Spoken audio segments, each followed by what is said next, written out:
Allen Lund Company, 47 years young and a proud sponsor, wishes OOIDA all the best as you celebrate 50 years.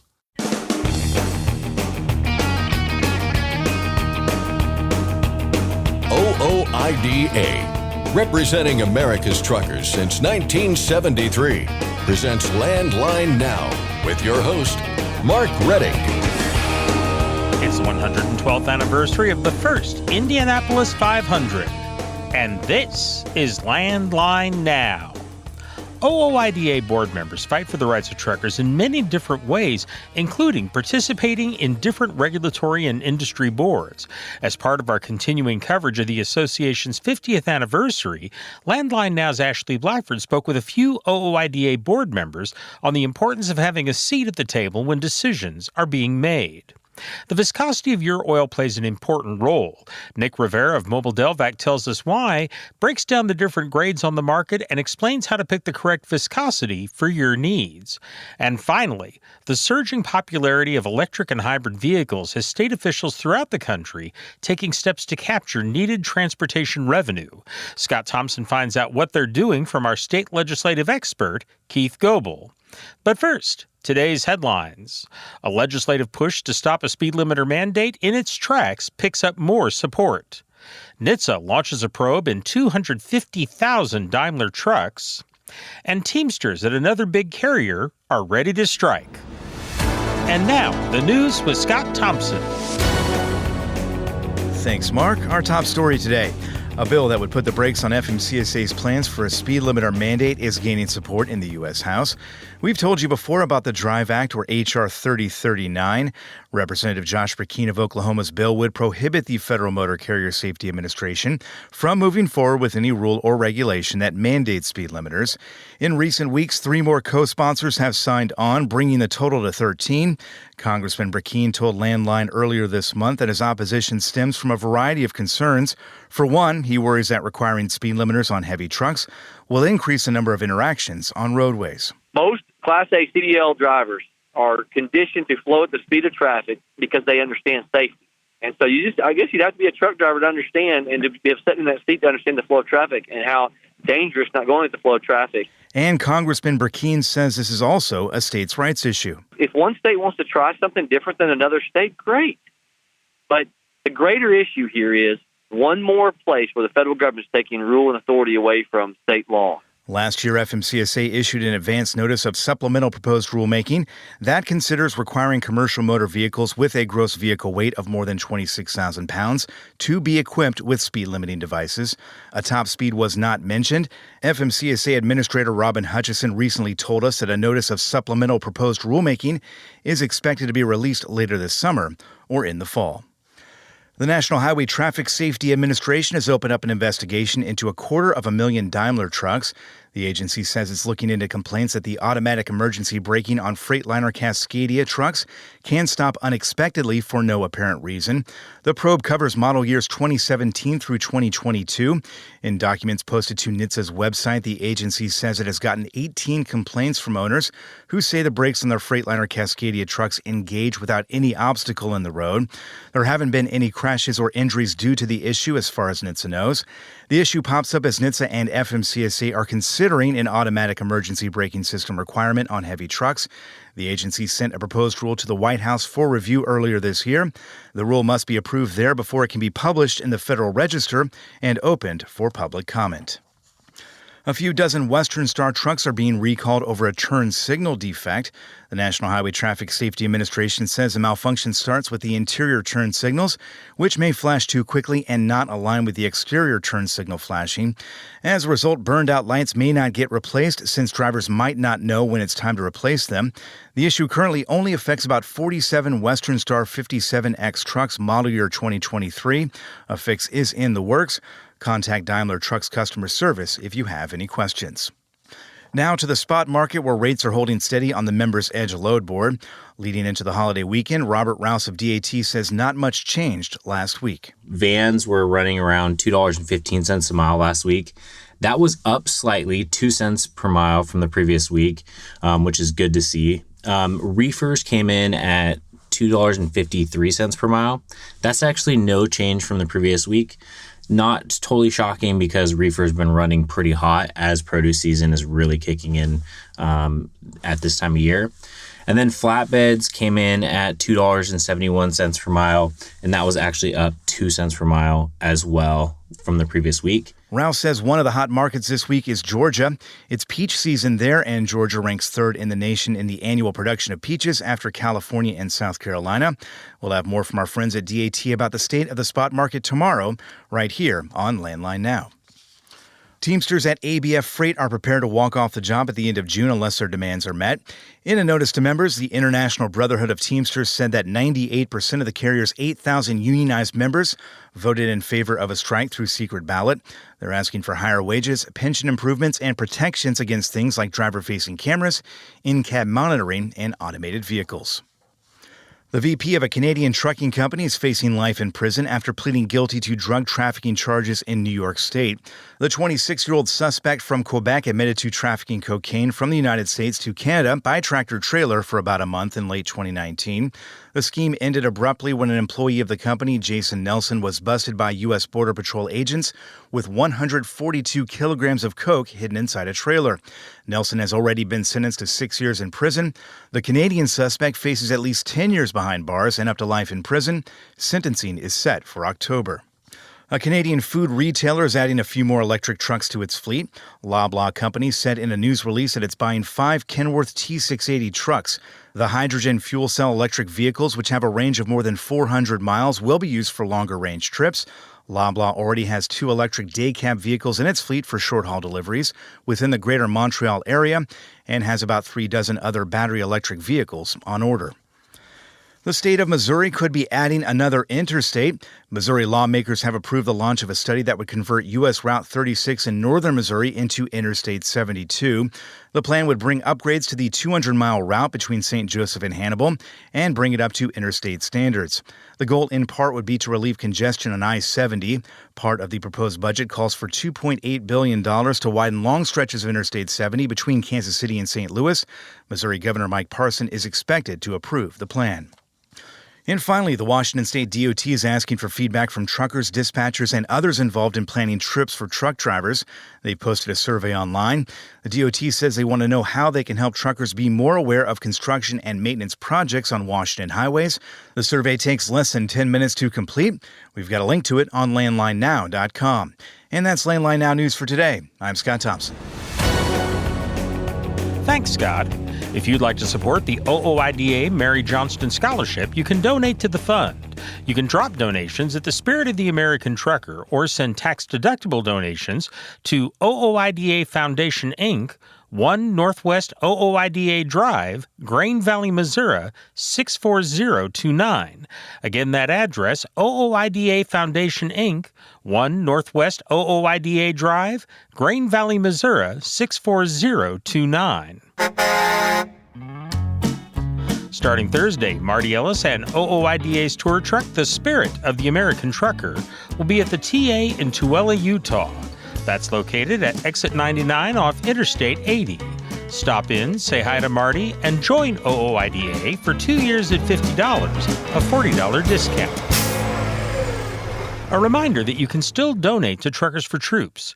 Just go to the OOIDA website, ooida.com, and under Membership, click on Truckers for Troops.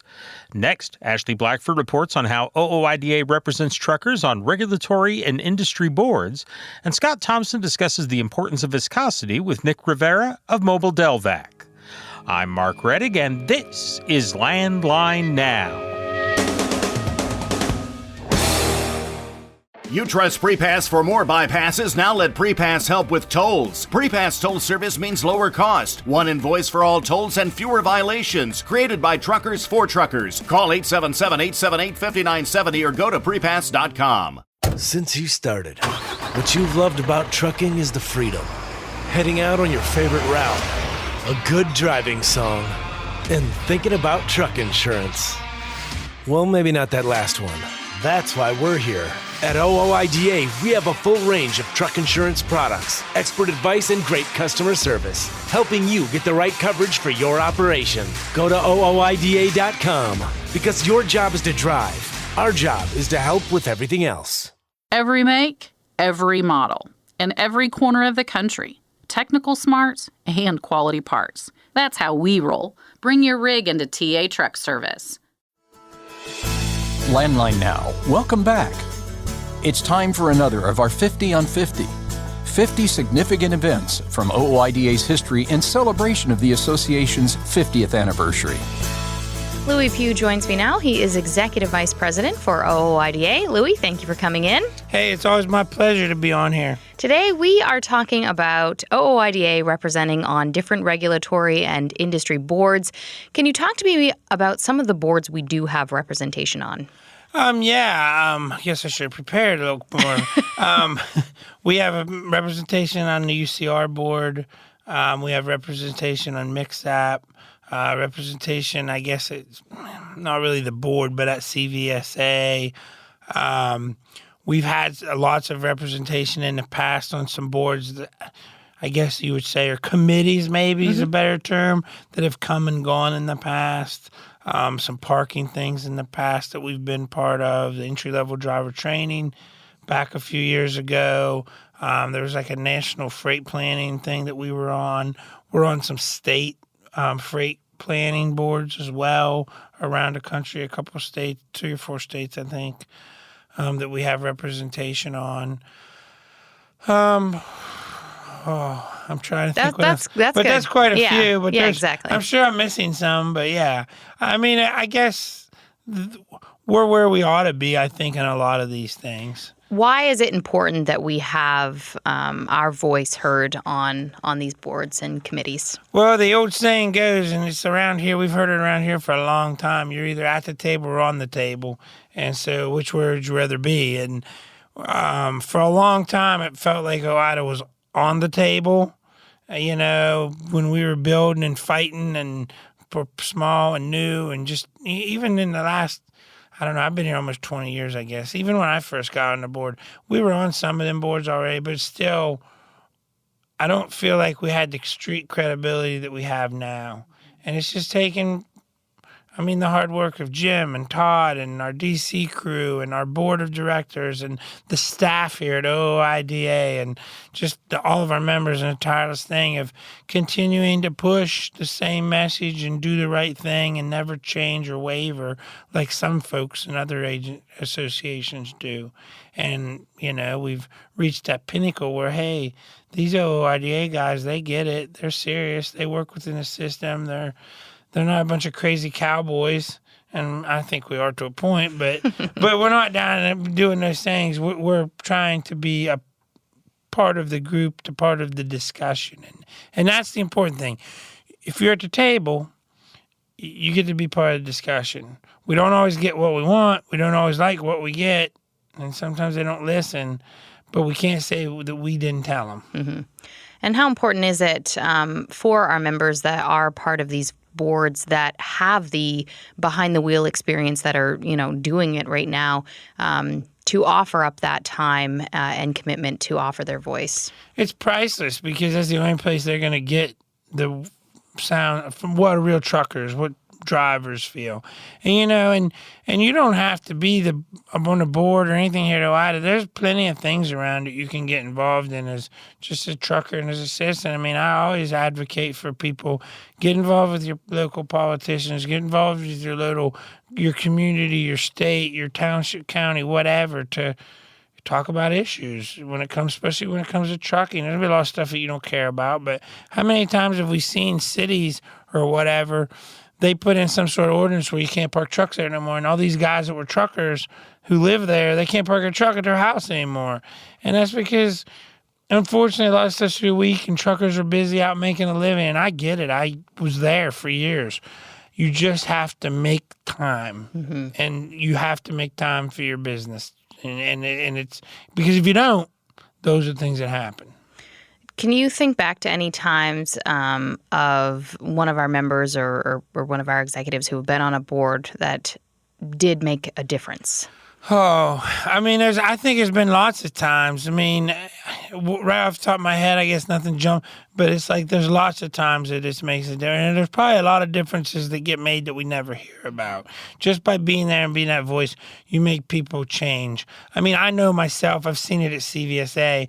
Myself, Doug Morse, we've brought up things at CVSA that really stopped some stupid regulation coming to out of service because we brought a little bit of common sense and real world knowledge to the problem.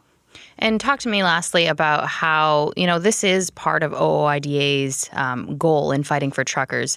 It's done in different ways, but being on these boards, that's part of it, right? Yeah, I mean, that's part of it. There's all kinds of government and all these rules are made very complicated, and there's lots of people and lots of bureaucrats that are involved. So, yeah, just like we have people on the Hill every day, and we have people at going over and talking to FMCSA all the time, we got to have people on these boards, too, because it's coming from all different directions. All right, Louis, thank you so much. Thank you. Monty Wiederhold joins me now. He is an OOIDA board member. Monty, can you talk to me about the importance of serving on other boards and offering your insight? I think it's a great thing because we get to offer our input on a more one-on-one, sometimes personal level than like if Todd or Louie or somebody issues a press release or something about something, that's trying to work a regulation or some sort of legislation. But like myself being on the UCR board, being able to interact with a lot of these state people and, you're able to offer, like I said, your input and kind of a boots on the ground perspective to these people that they normally would not get, where they're just dealing with, say, some guy that's maybe a trucking guy, but he's sitting behind the desk all day long. So when we have people that are actually out here behind the wheel, being able to offer that perspective, I think it's really huge. And the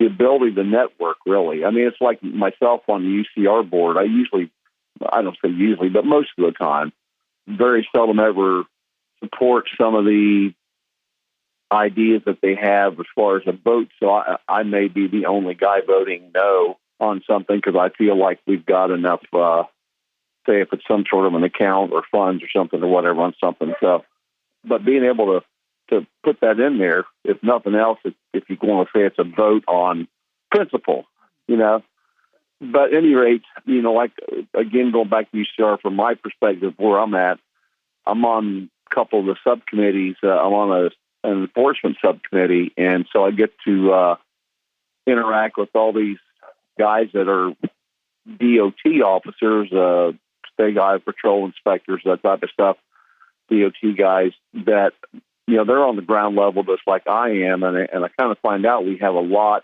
They share some of the same frustrations and concerns like I do. So it's absolutely an invaluable thing, I think, for us to be part of that. I know that Louis and these guys going to CVSA and some of our guys testifying with the Transportation Research Board, National Academy of Sciences on the driver detention and delays and stuff, how that affects rates and driver retention and stuff. So it's obviously a huge thing. I think it's very important. And for our listeners who aren't too familiar, what is the UCR? Yeah, the UCR is the Unified Carrier Registration Plan. It is for all intents and purposes, it's another tax or a permit that you would pay based upon your amount of trucks that you have. And there are 6 different classes, like 0 to 2, 3 to 5, 6 to 20, and goes on up to anything over 1,001 trucks would be, that's where the big mega fleets and stuff reside. But you pay based upon the amount of trucks you have in the class, and this is ostensibly used to fund roadside safety, like MCSAP inspections and stuff like that. So there's part of that right there that is what UCR is. If people that's been in the industry a while, like myself, they may remember the single state registration or the old bingo stamp program. The UCR is what morphed out of those 2 previous type of entities. Why was it important for you to be on that board to offer your voice? Well, I kind of got put on it, not really realizing at the time how important it was. I had just gotten on the board of OOIDA back in 2015, and Scott Darling at the time was the FMCSA administrator, called Jim and said, hey, you know anybody that would want to represent small fleets on the board? So obviously I jumped at the chance when it was offered, and to try to, like I say, just try to have some more input, try to be more involved in the industry as far as, offering the perspective of someone from a small fleet ownership standpoint. Doug Smith joins me now. He has been in the trucking industry for more than 50 years and serves on the OOIDA board. Doug, what other boards do you serve on? I'm on the board of the Utah Trucking Association, and there's an advisory board on a local technical school that trains mechanics and drivers. It's the school in Tooele, Utah. Why is it important for you to be on these boards? Well, with age, supposedly comes wisdom, and you can help steer things along the way they should go. We always talk about we need younger blood, but yet wisdom comes with age. So I'm not against having younger guys, because we need to have them see how things are done and how they can learn from the guys that have gone before them. Now, I was privileged to actually have met Jim Johnston, who is one of the founders of our organization. I met him, I think my last words were something like, how's it going, boss? I mean, he was a figure larger than life. It was like meet John Wayne for me. And now that he's gone, and it's our responsibility not to screw this thing up, because he was a very powerful figure when it came to talking to the people in Washington, D.C. Several board members and members of OOIDA are on different boards. Why is it so important that that our voice is offered up on these boards to bring that perspective? Well, not just boards, but advisory committees. And I'm on the FMCSA Driver Advisory Committee. I'm on the DOT Side Underride Advisory Committee. And you get a chance to see what things are coming at you that you don't even know about until it's too late. But if you're on these boards, you can advise things. What is it that drivers need? What is it that, how will side underrides affect all the trucks and trailers that are out there, and all the pit docks that we have? You're already tearing up your airflow side skirts on those. Now you can tear up side underrides once they put those on. We don't put those voices out there now. You've got a regulation and you don't know how it happened. While you're following some rule put together by people with knee-jerk reactions to solutions, and not understanding all of the ramifications and unseen consequences of rules. And that's where we have some real-life experience, and we can bring that to these committees and boards and advisory panels and tell them, if you do this, this is going to happen. And one thing we campaigned vigorously for on these ELDs, I asked our regional supervisor, the deputy administrator, I'm not sure of his title, but for FMCSA, I said, when you pass this ELD regulation, what are you going to do when accident rates climb? And he just shrugged his shoulders like, that's not possible. But that's exactly what's happened. But now it's like they will continue the beatings until our morale improves. For Landline Now, I'm Ashley Blackford. Stay tuned for more after this.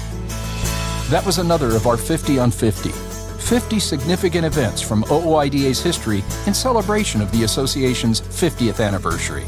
We'll bring you a new entry every week from now until the actual anniversary celebration. Today's rising costs affect everyone. Replace your harmonic damper with a genuine Vibertech TVD viscous damper to prevent costly repairs and downtime. Keep your money in your pocket and your truck on the road with Vibertech TVD, recommended replacement at 500,000 miles or 15,000 hours. Firestone tires are for more of everything. more miles for every tire dollar, and more confidence in your fleet. At Firestone, we help fleets save with dependable value. Find your local Firestone dealer today at firestonetire.com/dealer. Welcome back to Landline Now. Thanks for sticking around.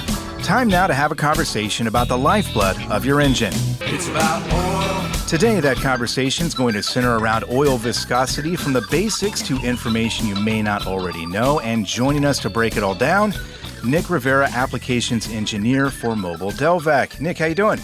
Doing well. Thanks for having me. Always a pleasure meeting up with the Landline team here. So happy to be here. Always a pleasure to talk to you as well, Nick. And we're going to get into a lot of things here about oil viscosity. I guess I should maybe call you Professor Rivera here. We'll go through a crash course here. Let's start with some of the basics, and then we'll kind of make our way up to the advanced class here. The most obvious question to start here is, I think, just a basic one. What is viscosity? Yeah, great question. And I tell you, I mean, depending on who you ask, you can get different answers. But in the realm of engine oil lubrication, viscosity, just like every other piece of equipment that needs a lubricant, viscosity it's a key property, right? It's one of the most important properties for most lubricants, for most applications. And for engine oils, I mean, when we talk about that, what we're really talking about is a fluid, or the oil's resistance to internal flow.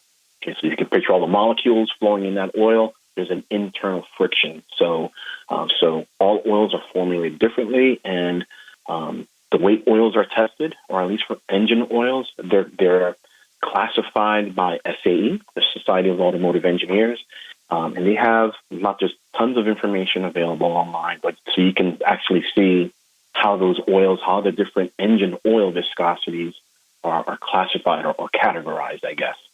And basically, right, in very simple terms, oil viscosity is a fluid's ability to flow through a calibrated capillary tube, like a glass orifice, under the influence of gravity.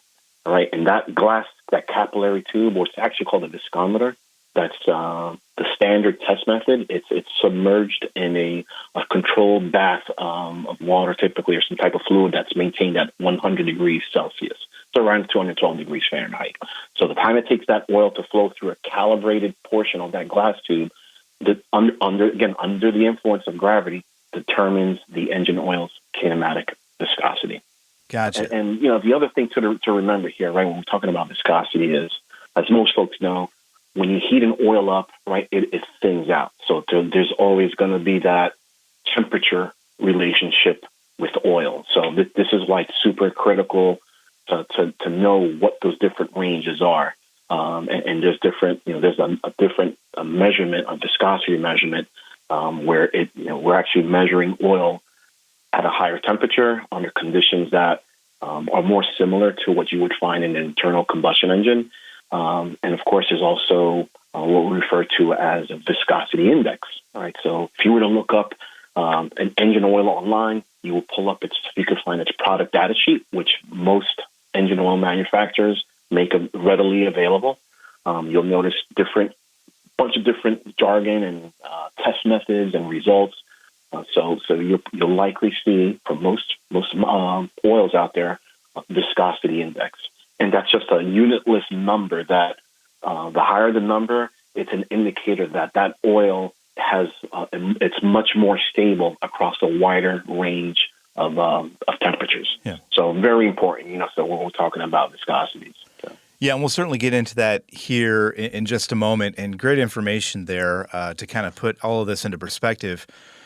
This always comes back to, and this with any conversation about oil or anything, related to an engine or whatever it may be, I always come back to the question, why should I care? Why should viscosity, in this case, be important to me, right? And the answer to that question, I would assume, Nick, is pretty simple for a number of reasons, but also complex. Right, with a lot of issues that kind of lie under the surface there. So can you just kind of explain why this matters, why viscosity matters when someone is thinking and talking about their engine oil? Oh, yeah, definitely. I mean, like I said before, right? I mean, viscosity, we're talking about lubricants. It's very important, it's a key property of the oil. And, for most people, when you're thinking viscosity, you're thinking this is, it's the film of oil that's separating the moving parts, thereby reducing friction and wear. But there's just a bunch of other factors, right? I mean, the viscosity of a given lubricant can definitely have an effect on heat generation. Just think of the heat generation in bearings, definitely within the cylinder or the cylinder liner, the piston rings, and even if we're talking about transmission or gearboxes, it can have an impact on the gears. Another thing to consider too is the sealing effect of the oil, and also probably another real important factor, right, is the rate of consumption or loss. So those are definitely just some of those kind of critical factors that really it just emphasizes how important the viscosity is. Yeah, absolutely. It plays a very important role in the function, obviously, of your oil there. You mentioned earlier the different grades that are out there, right? We've got mono grades, we've got multi grades. Can you kind of explain the difference there and why I guess those differences matter as well? Yeah, right. In today's world, right, of super modern engines and just advanced technology, you really don't see a lot of applications for monogrades, right? But definitely a bit of a difference between monogrades and what we know as multigrades now, right? So monogrades are basically, in very simple terms, these are oils that are designed to be, or they're formulated to be suitable within a very narrow or somewhat narrow temperature range. These can sometimes, in monogrades, I don't see these that often anymore, but sometimes they can be available for winter use, in which case you'd likely see on the product labeling, you'd see an SAE 5W or a 10W. But again, that's a very thin oil that's designed in application subjected to colder ambient temperatures or cold operation. Where the opposite of that, right, you would have an SAE 30, or again, just as an example, an SAE 40. These are lubricants that are designated for summertime use. Whereas multigrades, right? I mean, these have been out for some time already. These are oils that have been formulated to perform extremely well at both ends of that spectrum, or the temperature spectrum. Yeah. In terms of applications, typically monogrades. Again, you don't see that much anymore, but for older diesel-powered engines, or maybe some older two-stroke diesel-powered engines, off-highway equipment, oftentimes you'll see like a monograde requirement in like for construction equipment, like in a unitized gearbox, and certainly right in your smaller lawn equipment, you'll tend to see a recommendation for like an SAE 30 or something like that. So, but multi-grades, right, just in terms of differentiation, when you're going to the store and you're deciding which one to buy, the multi-grades are generally labeled using that SAE prefix. So again, an SAE 30 or an SAE 40, where the multi-grades, these use a two-number, like an alphanumeric numbering system. So in this case, that first number grouping in a multi-grade is always followed by a W. That W stands for winter. And that second number grouping represents the oil's operating temperature grade. Basically, a lower first number means that the oil has better cold flow properties. So that oil will get to the critical engine parts much quicker upon startup, where a higher second number indicates a thicker operating temperature viscosity grade. Right. Which all that information obviously helps us understand what all the numbers and the letters mean there. The question, though, being, even if we understand what those numbers and letters mean, in the process of choosing, right, the correct viscosity when we're making that decision, what are the questions and what sorts of things should people be specifically looking for when they're going through that process?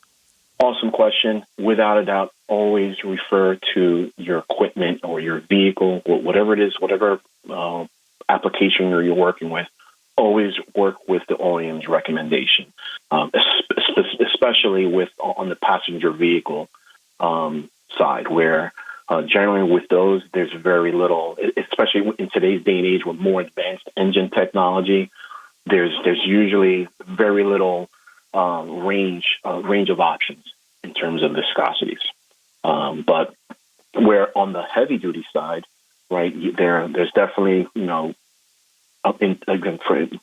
today's world, for heavy duty diesel, you're going to see, most engines are factory filled at this point with some type of 30 weight, like generally a 10W30.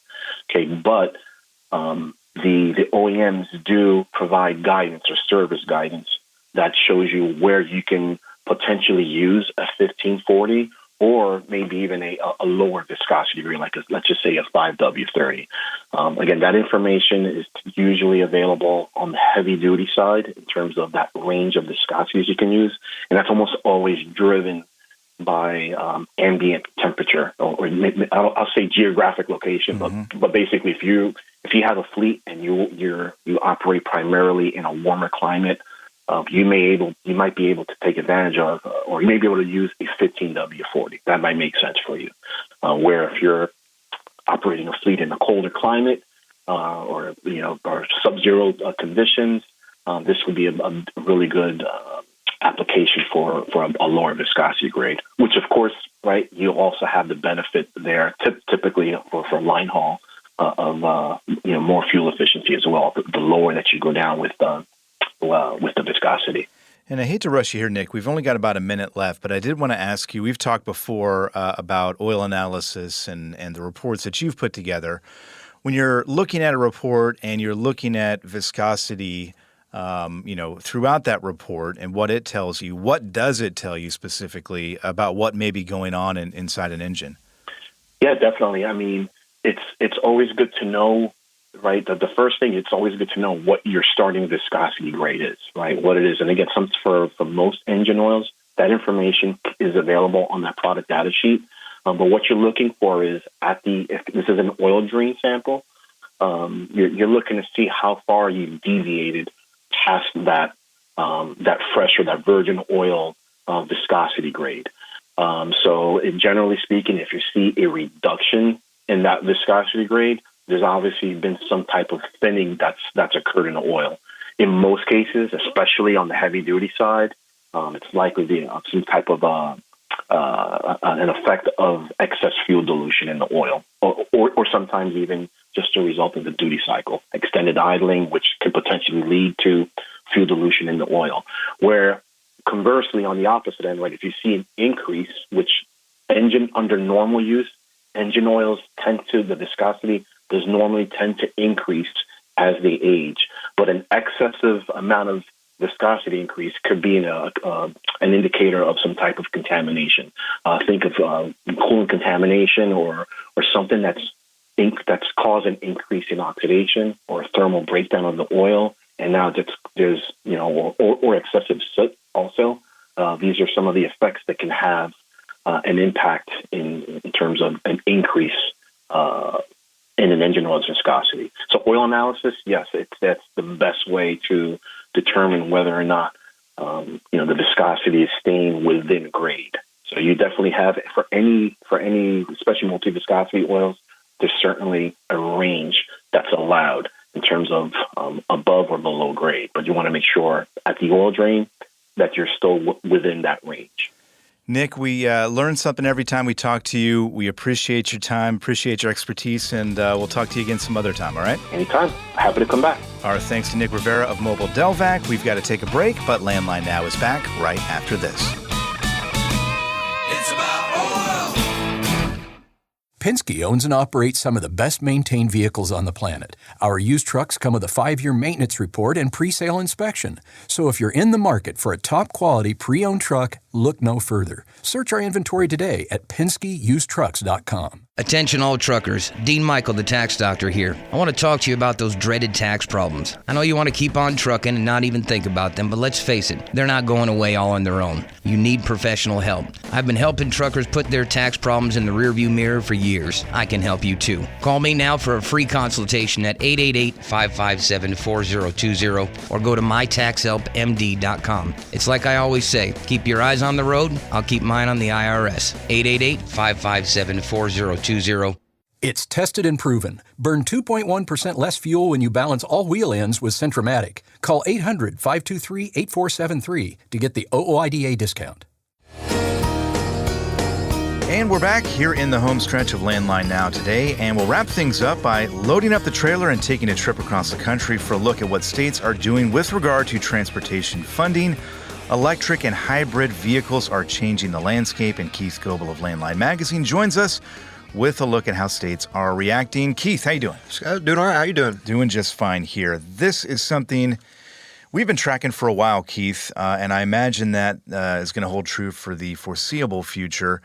A majority of states now impose some sort of registration fee for electric vehicles, with a few more jumping on board in recent months.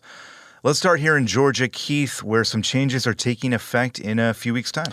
Yeah, Georgia, one of the first maybe half dozen states, almost half dozen states that have taken action this year to get more money for transportation and tapping those owners of electric and hybrid vehicles. With a $200 fee, the state already collects on these alternative fueled vehicles, but looking to do more as they become, more prominent, not only in Georgia but around the country. So, with this new law, as of July 1st, those vehicle owners, they'll also have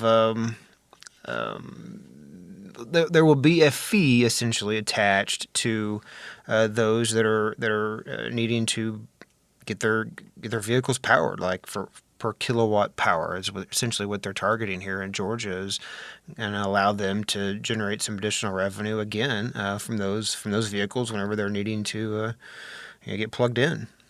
Yeah, and as we've talked about before, states are needing to look at this issue because obviously with more electric and hybrid vehicles on the road, you're getting less money, less revenue from fuel taxes. So they're trying to figure out a way here to kind of supplement the lost revenue that's coming in, and this is the issue there. Yeah, sure. Worth pointing out, Georgia, they already have a $200 registration fee that owners of these electric vehicles that they pay. That's going to be unchanged with this. It's an additional source of revenue from these folks. Essentially intended to be similar in amount that a vehicle owner who has a regular, diesel or gas powered vehicle, what they use at the pump. So with this new essentially fee they're adding here for the kilowatt power used, it amounts to almost 3 cents per hour essentially that they're powering up. So it is. For some time, and we'll talk a little bit more about the states that have taken action so far this year. To this point, the target has been fees, the registration fees that those vehicles owners pay, or implementing fees. Maybe a state hasn't had them, but Georgia really is taking the first step here to expanding that with this essentially this excise tax that's going to be collected. So, I think we're just going to continue to see state lawmakers around the country getting more creative with ways to really even the playing field. For years, obviously, the focus has been on providing incentives for folks to buy electric hybrid vehicles and now, they're wanting to try to get ahead of it as best they can as they become more popular and starting to collect more money from those folks. Speaking of, Indiana is one such state making moves on that as well. We've got a new law there that's going to collect more revenue, right, from these electric vehicle owners. Yeah, and I think it's fair to say that Indiana, whenever they adopted I don't know how long ago it was, but they adopted fees for electric vehicle owners and hybrid vehicle owners. I kind of dipped their toe into it, and I say that they didn't implement an annual fee for those vehicle owners. They did essentially a fee that would be collected every 5 years. So every 5 years, if you're an electric vehicle owner, you pay $150, or a hybrid vehicle owner, they would every 5 years there would be a $50 fee. With this new law, this is a larger Indiana transportation bill, but one of the provisions in it covers changing that. Instead of collecting every 5 years, collecting annually. So getting that money, the $50 a year, essentially, from hybrid vehicle owners, and $150 from electric vehicle owners. Worth pointing out that in addition to those fees, they're also going to be indexing them to inflation here after a few years. But the other part of it is, some commercial vehicles, in some states have commercial vehicles that also applies. In Indiana, they have exempted commercial vehicles from this change. So status quo there as far as commercial vehicles that are have electric, hybrid, whatever. But yeah, again, just states taking more action. Yeah, it's interesting, and we'll learn more obviously as the years go on. But as we see states try to figure out how to best make these changes and make these adjustments, it'll be interesting to see where we land here in about 10 years' time. I wonder if each state is going to do things differently, or if we kind of figure out, what the best system is for all of this and what the best fee may be for all of this. It's kind of at this point, a little bit of trial and error, I think. But we'll see where it all lands. There are states that are kind of doing this, I guess, the more traditional way, right? And you'll correct me if I'm wrong here, Keith, because you like to do that. But Montana and Tennessee had fees in place, I believe, and they're basically just raising the amounts there, right? Well, we talk about states and where they're going with this and the different approaches that they're taking. I mean, we've already covered it here with the first two states. I mean, Montana, the trend continues there with everything being just a little different. Montana, what they're adopting is, I guess, staggered fees based off of vehicle weight. So if you are an electric vehicle owner, it's going to be anywhere from $130 to $340 in fees there, essentially, again, based on the vehicle weight. For trucks that are in excess of 26,000 pounds, they would pay $1,100 a year. There's a different, I guess, pricing, the fees that are going to be applied in Montana for hybrid vehicles, not as much as electric vehicles. But for a truck there in Montana, it would be up around $700. But yeah, again, a different way of doing it based off of vehicle weight. Going to be collecting more fees based off of, again, how large the vehicle is. Yep. And Tennessee increasing the rate, I believe. Yeah. Electric vehicles there, they've been paying $100 a year. They're going to be doubling that in Tennessee through 2027. At that point, the rate will increase by about $70. But the other notable part of this is that they're indexing it to inflation. So it'll allow for annual increases thereafter. For hybrid vehicle owners in Tennessee, they have not had a fee.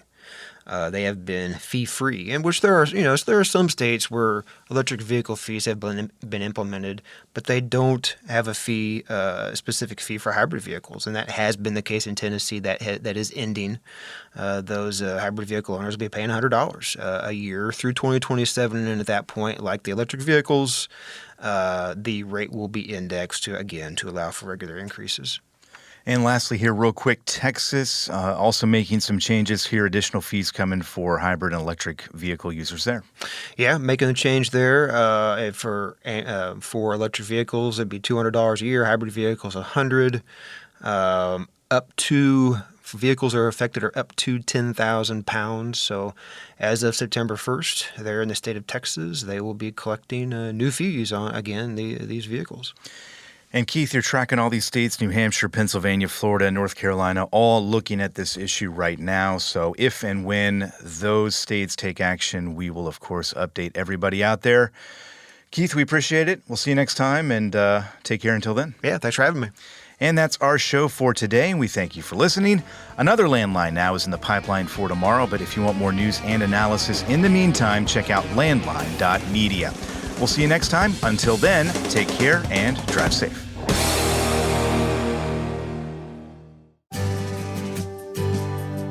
I'm a dad, a son, a husband, wife, I'm a writer, photographer. I farm. I'm a veteran. I love old cars, fishing, My kids. chrome, And I am I am a professional truck driver. And together we are OOIDA. OOIDA was founded by truckers to stand up and speak on behalf of truckers. We've done that by combining the individual voices of our members into a single, powerful voice. Protecting your interests, defending your rights. Join us.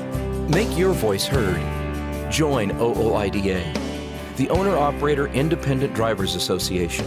Call 1-800-444-5791 or visit OOIDA.com.